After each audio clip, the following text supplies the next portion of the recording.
এই মুহূৰ্তত জনাইছো এটা ডাঙৰ খবৰ। অভয়াপুৰীৰ আমগুৰিত শোকাবহ ঘটনা।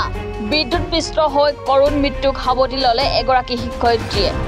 ইনভাৰ্টাৰৰ ছুইচ অফ কৰিবলৈ গৈ সংঘটিত হয় এই ঘটনা। মৃত শিক্ষয়িত্ৰীগৰাকীৰ নাম অল্পনা মণ্ডল। শিক্ষয়িত্ৰীগৰাকীৰ মৃত্যুত অঞ্চলটোত শোকৰ ছাঁ। পুনৰ জনাইছো অভয়াপুৰীৰ আমগুৰিৰ শোকাবহ ঘটনা। বিদ্যুৎ পৃষ্ঠ হৈ কৰুণ মৃত্যুক সাৱটি ল'লে এগৰাকী শিক্ষয়িত্ৰীয়ে।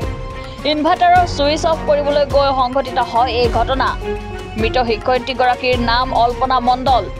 শিক্ষয়িত্ৰীগৰাকীৰ মৃত্যুত অঞ্চলটোত শোকৰ ছাঁ। আল্পনা আচলতে এগৰাকী ভাল শিক্ষয়িত্ৰী আৰু লগতে ভাল ষ্টুডেণ্টো আছিল। ছাত্ৰ হিচাপে বহুত ভাল, ছাত্ৰী হিচাপে বহুত ভাল আছিলে। যি বিষয়তে আমি নলগাইছিলোঁ কিয় কামত তেওঁ একান্ততীয়াভাৱে সেই কামখিনি কৰি দিছিলে আৰু নিষ্ঠা সহকাৰে কৰিছিলে। কোনোদিনো সেইটো বেয়া ভাৱ ৰখা নাছিল যে মোক এইটো কাম কিয় কৰিবই দিলে। তেওঁ যিখিনি জানে সেইখিনি কাম কৰি দিছিল, নাজানিলে নাজানো বুলিয়ে কৈছিলে। আজি আমি অতি মৰ্মাহত। যোৱাকালি যেতিয়া মই খবৰটো পাইছিলোঁ তেতিয়া নিজকে বিশ্বাস কৰিব পৰা নাছিলোঁ যে কি হ'ল, কেনেকৈ হ'ল। মোক যেতিয়া ফোন কৰি জনাইছিলোঁ যে এনেকুৱা এটা এক্সিডেণ্ট হৈ গ'ল, মোক কি কৈছে আপুনি, কি এক্সিডেণ্ট হ'লে? তেতিয়া কৈছিলে যে নহয়, ইনভাৰ্টাৰ অফ কৰিব গৈ পেলাই তেওঁ এনেকুৱা শ্বৰ্ট চাৰ্কিট হ'ল, হৈ পেলাই তেওঁ বৰ্তমান নাই আৰু।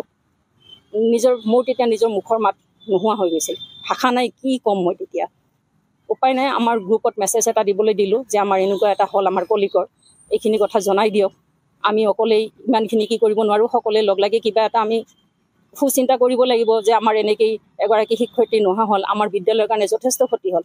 তেওঁ আছিলে এগৰাকী নিষ্ঠাবান শিক্ষয়িত্ৰী আৰু তেওঁ আছিল বিশেষকৈ তেওঁ আছিলে ছায়েন্সৰ BHC B.Ed আছিলে। BHC B.Ed হিচাপে ইয়াতে জইন কৰিছিলে 2021 চনৰ ফেব্ৰুৱাৰী মাহত।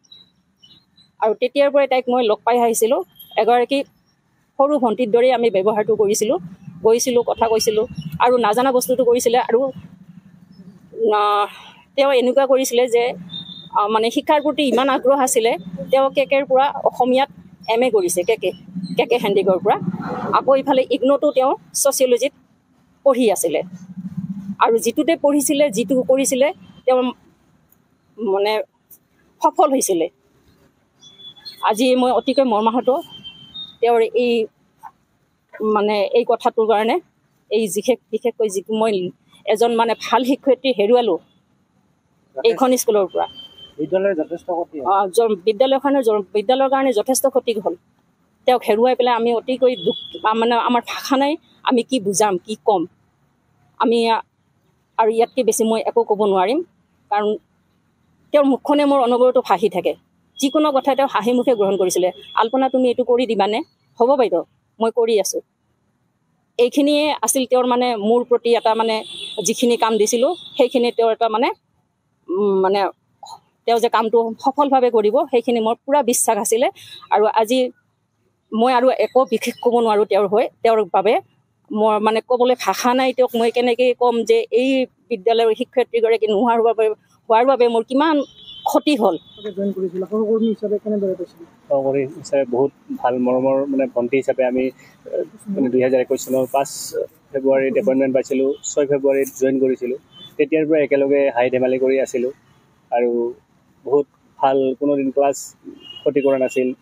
বিদ্যালয়খনৰ কাৰণে ক্ষতি আৰু সমাজখনৰ কাৰণে ক্ষতি আৰু নিজৰ কাৰণেও একেলগে সৰু ভণ্টিৰ দৰে আছিল। আমি একেলগে থাকিব লাগিব। এতিয়া আমাৰ বয়সীয়াল শিক্ষকবিলাক লাহে লাহে ৰিটায়াৰ হ'বলৈ ধৰিছে। আমি নতুনখিনি বিদ্যালয়খন গঢ়ি তুলিব লাগিব। সেইটো এটা সপোন আছিল। শিক্ষয়িত্ৰী হিচাপে বহুত নিষ্ঠাবান শিক্ষয়িত্ৰী আছিল। কোনোদিন ক্লাছ ক্ষতি কৰা নাছিল। কামবিলাক ধুনীয়াকৈ একেলগে আমি কৰিছিলোঁ। বহুত সপোন ৰৈ গ'ল আৰু তাইৰ। সেইটোৱে বহুত দুখ লাগিছে। এতিয়া ক'বলৈ ভাষা নাই আৰু। আচলতে 2021 চনত আল্পনাই আমাৰ বিদ্যালয়খনত জইন কৰিছিলে। বিজ্ঞান শিক্ষয়িত্ৰী হিচাপে তেওঁ জইন কৰিছিলে আৰু মই SMDC প্ৰেচিডেণ্ট হিচাপে মই প্ৰায় স্কুলখনত আহি থাকোঁ। আৰু তাইৰ যিটো ক্লাছ পাতি কৰাৰ যিটো পদ্ধতি আছিলে, মানে টেকনিক, সেই টেকনিকটো খুব ভাল লাগিছিলে।